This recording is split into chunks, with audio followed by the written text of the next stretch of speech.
اللهم صل وسلم وزد وبارك على اشرف الخلق سيدنا ونبينا محمد. حبايب قلبي، صباح الخير عليكم، وحشتوني جدا. النهارده باذن الله هنعمل مع بعض وجبه الكنتاكي. وجبه الكنتاكي احنا بنروح نشتريها من بره، الوجبه بالشيء الفلاني، بيبقى فيها بس على قد ان انت تحطي ورك او صدر وشويه البطاطس المحمره وكمان الكايزر معاها، وخلاص كده بتبقى غاليه معانا. لا، احنا نعملها في البيت، حاجه تكلفه اقل، حاجة 5 ستار جدا، كشكل وكطعم وكريحة وكذوق، جميلة جدا. خلاص. بإذن الله معاكم بوحة من مطبخ وصفات بوحة. هنعمل النهاردة الدبابيس بتاعت الكنتاكي، وبتتقدم مع البطاطس والرز الريزو. خلاص.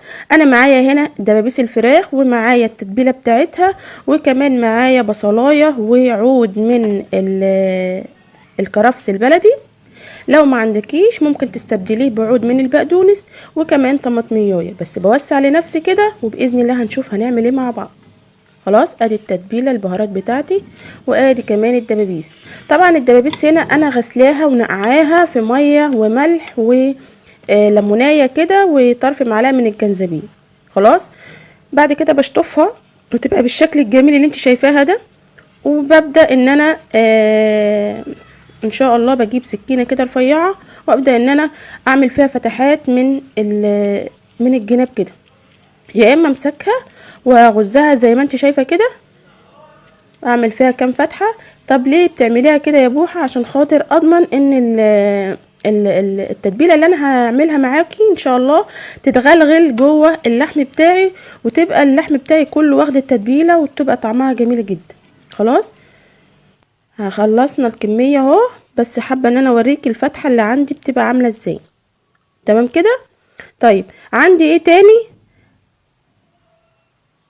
انا هاخد الفراخ دي هحطها بس في الطبق كده، وابدا ان انا اشوف هنعمل ايه مع بعض. انا عندي ايه؟ انا عندي لبن رايب، كان عندي لبن وراب مني، فقلت ان انا استنهزه فرصه اعمل منه كنتاكي. طب ازاي؟ طب ما ممكن تعمليه بزبادي وممكن تعمليه بلبن، تجيبي كوبايه لبن على علبه زبادي وتضربيهم كده مع بعض وتتبليه وتحطي فيه الفراخ. يا اما لو عندك لبن رايب زي ما عندي كده، بتجيبيه وبتحطي عليه عود من الكرفس البلدي. راعي الكرفس البلدي، بيبقى ريحته جميله جدا ونفاذه حلوه. لو ما عندكيش حطي عود من البقدونس. تمام. وبصلايه وطماطميايه. طب ليه؟ عشان خاطر الريحه والنكهه تفضل معايا هنا بقى توم باودر، شطه، قرفه ناعمه، جنزبيل، زعتر، بصل باودر، بابريكا، معلقه مكعب المرقه، وكمان فلفل من الاسمر. بضيف ده كله كده مع بعضه وفي قلب التتبيله. طب انا مش عايزه احط شطه، لو انا مش عايزاها سبايسي عادي ممكن تستغنى عن الشطه، مفيش مشاكل عندي. طب ما عنديش زعتر، خلاص عادي، التتبيله اللي عندك حطيها. خلاص. بس انا بقولك على التتبيله الصح اللي هي هتبقى معاكي زي المحلات كده واحسن كمان. ضربت ده كله كده انا في الخلاط، وكان معايا بالشكل ده.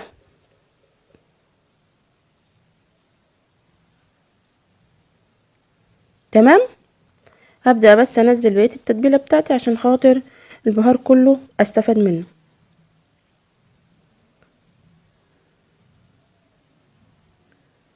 وابدا ان انا اجيب الفراخ اللي احنا غسلينها ونقعينها وكمان عملنا فيها فتحات، بنزل فيها في قلب الخليط بتاعي بالدبابيس دي. طب مش يعني انا ما عنديش دبابيس او مش اشتريت دبابيس وعندي فراخ، خلاص الفرخه بتبقى وزنها كيلو وربع، يا اما كيلو و400 جرام. تمام. بمسكها اقطعها بقى، مثلا ممكن تعملي الصدر 4 قطع، والوركين 4 قطع، يبقى انا معايا كده فرخة مكونة من 8 قطع. وابدأ ان انا اتبلها بنفس التتبيلة دي، واعمل فيها برضو فتحات وكل حاجة زي كده بالظبط، سواء دبابيس ماشي سواء فرخه متقطعه ماشي. بعد كده بحطها في التتبيله واجيب استرتش، وابدا ان انا اغطي بيه على الطبق بتاعي. يا اما ما عندكيش استرتش بتغطي بيه عادي، اي غطا عندك غطي بيه، بتحطيها في التلاجة. بتسيبيها بقى 3 ساعات، بتسيبيها لتاني يوم على حسب شغلك وعلى حسب ما انت محتاجاها. تمام. انا هنا جبت كوبايه من الدقيق ونص كوبايه من النشا. تمام. يبقى انا تبلت الفراخ وحطيتها في التلاجة، وانا جايه اطلعها من التلاجة هعمل التتبيله دي عشان خاطر ابطن بيها الفراخ بتاعتي. تمام كده، تمام.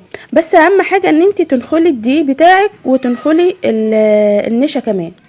طب هو النشا بيتنخل يا بوح؟ بيتنخل، عشان خاطر بساعات بيبقى كده مكتل في بعضه، ما بيبقاش حلو بصراحه. طبعا للامانه انا حطيت عليهم معلقه من البيكنج باودر، وكمان ذره ملح لا تذكر. ممكن بقى تضيفي توم باودر وبصل باودر عادي عشان خاطر يديكي نكهه الكنتاكي الجاهز. بتحطي طرف معلقه بس من البابريكا كده عشان خاطر برضو تضمن اللون بتاعها يطلع جميل. وكمان لو حباها سبايسي بتزودي معلقه شطه.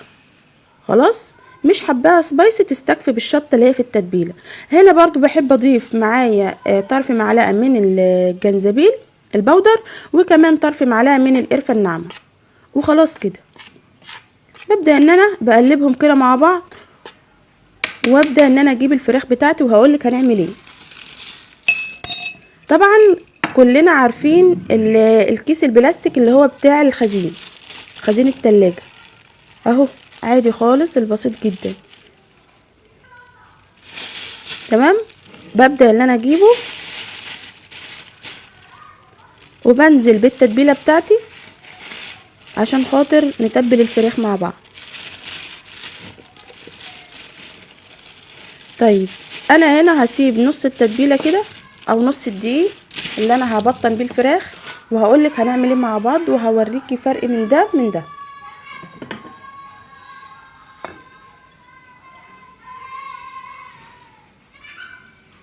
بجيب بس طبق الفراخ اللي معايا، الطبق اللي فيه التتبيله. بصي يا ستي، دي الفراخ اللي احنا متبلينها من بالليل. انا جربتها، استخدمت منها بعد 3 ساعات من التتبيله وقالتها تحفه جدا. وسبت الباقي لتاني يوم وقلت اما اشوف الفرق، لقيت الفرق هو والله تحفه جدا. بس كل ما بتسيبيها شويه في التتبيله بتطلع احلى واحلى. خلاص، انا كده بحط الفراخ جوه الدقيق وبنفضها كده. التنفيضه دي هي اللي بتعمل لي الشكل الخارجي اللي بيبقى مكرمش كده على الفراخ من بره. طيب بتعملي ايه تاني يا بوحه بعد انت بطنتيها؟ طب انا بروح بقى بجيب يا ميه ساقعه فيها تلج، يا اما بستكفي بالتتبيله بتاعتي اللي هي ساعه من امبارح في التلاجة وبحط فيها الفراخ. ازاي هو كده؟ عشان خاطر اضمن ان التتبيله بتاعتي تمسك في الفراخ وتعمل لي طبقه كده داخليه بتبقى تحفه جدا. خلاص، يبقى انا دلوقتي يجيب ميه ساقعه فيها تلج، يا اما بستكفي بالتتبيله الساقعه بتاعتي اللي انا مبيتاها في التلاجة. خلاص، ببدا ان انا احط دبابيس الفراخ او الفرخه بتاعتي اللي انا مقطعاها 8 قطع وعامله لها فتحات برضو. ببدا ان انا متبلاها نفس التتبيله وبحطها في الدقيق، وابدا ان انا انزلها تاني في التتبيله او الميه الساقعه.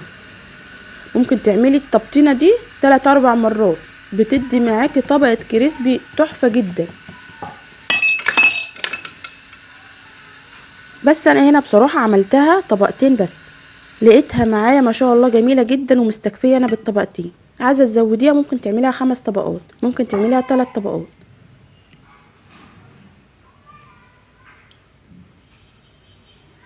يبقى انا عملت الفراخ تبلتها وسبتها في التلاجة لتاني يوم، يا اما لو مستعجله عليها اقل حاجه 3 ساعات، وتبداي ان انتي تستخدميها وتحطيها في الدقيق اللي احنا حطينا عليه نشا وحطينا عليه بهارات وشطه وحطيناها تاني في الخلطه بتاعتي، وابدا ان انا اخدها واوديها على الزيت نقليها مع بعض.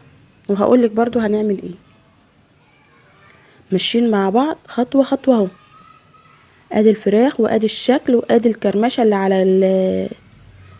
اللي على جسمها من بره جميل جدا. تمام،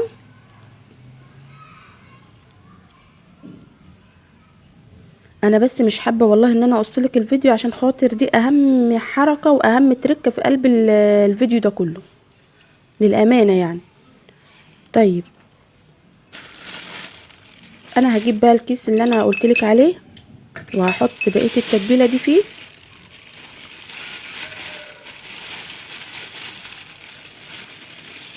بسم الله. وابدأ اجيب الفراخ بتاعتي.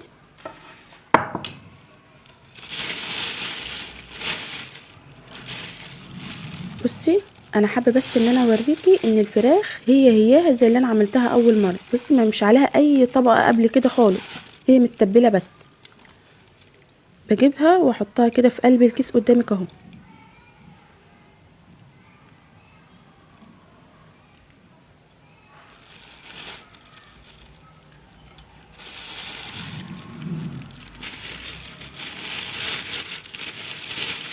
بمسك الكيس كده وبنفضه يمين وشمال عشان خاطر الفراخ بس دي ينزل على الفراخ، واضمن ان الفراخ مش وهي مبلوله كده تعمل لي تلزق في الكيس بتاعه وتبقى وحشه. بس هظبط لك الكاميرا بس عشان خاطر ابين لك بالظبط هنعمل ايه.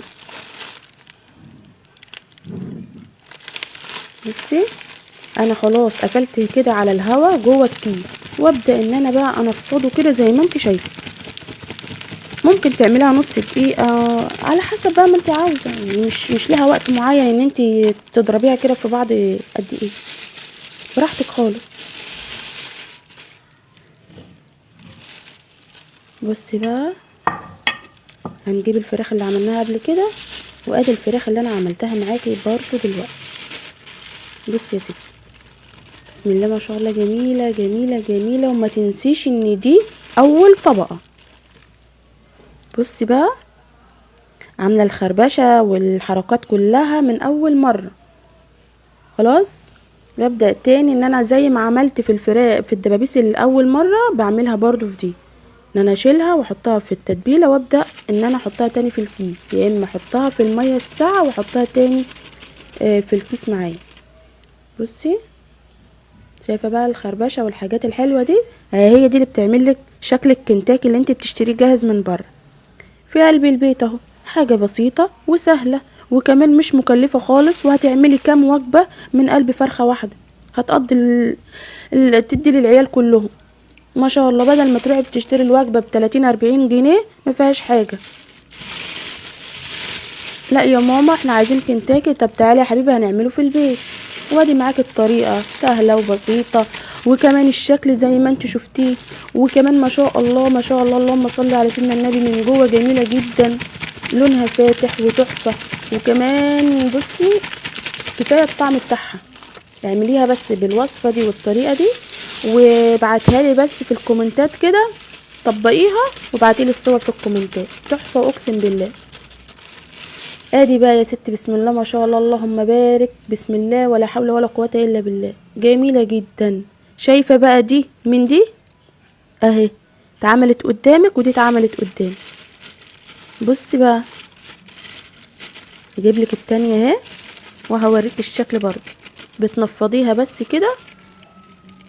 بصي بقى يا جماله يا حركاته يا تركاته. ادي الكنتاكي يفرق ايه عن اللي بره؟ الله اكبر ما شاء الله. ايوه كده واحنا قاعدين في البيت عملنا. بصي الله اكبر ما شاء الله ما شاء الله. انا عندي ايه؟ عندي زيت هنا سخن، حطيت لتر زيت او ازازة زيت كاملة في قلب حلة عندي، وابدأ ان انا اقلي فيها الفراخ بتاعتي. الزيت سخن، ودلوقتي قبل ما بحط على طول يعني بص اول ما بنزل اول حاجة بوطي عليه خالص، بوطي عليه خالص عشان ما يسلقليش الفراخ وحمرها ويسيبها من جوه نية. تمام؟ يعني انت بتحمي الزيت وبعد كده بتوطي عليه زي الشمع لحد لما ياخد معاكي اللون ده. بيقعد قد ايه؟ بيقعد بقى على حسب ما انت بتحطي كمية الفراخ، يعني ممكن لو انت زودتي في الفراخ بياخد مدة اطول، لو انت قللتي في الفراخ بياخد مدة اقل. طب هو بياخد من تلت ساعة، ممكن ياخد نص ساعة ل5 دقايق، وممكن ربع ساعة على حسب كمية الفراخ وعلى حسب حجم الفراخ اللي انت حطوها. تمام؟ وادي عندي الفراخ البطاطس بتاعتي انا مقشراها وعاملاها برضو بنفس الشكل بتاع الكنتاكي.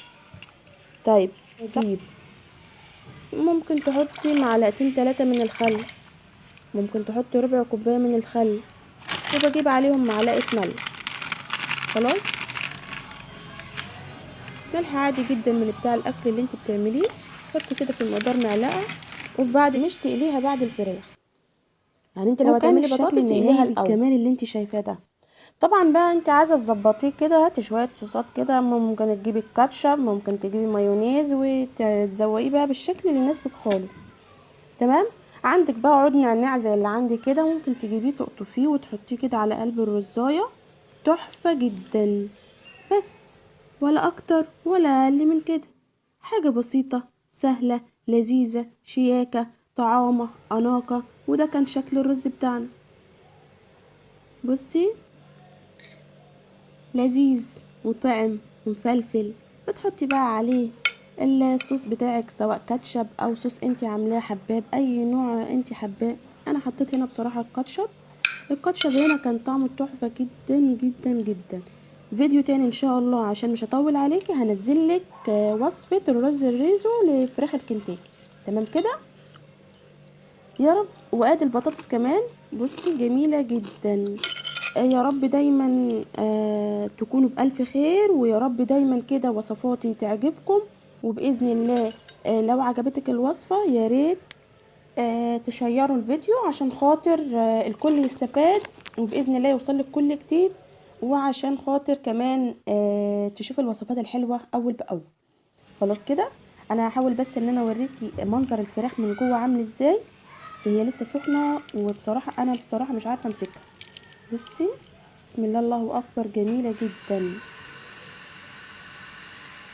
مستويه ولذيذه، مفيهاش دم، نظيفه من جوه جدا. بصراحه كل اللي دقها شكر فيها. بصي انا بحاول بس الكاميرا توضح لك الشكل كويس. والله العظيم هي سخنه، وانا مش عارفه ان انا اتحكم ان انا اقطعها.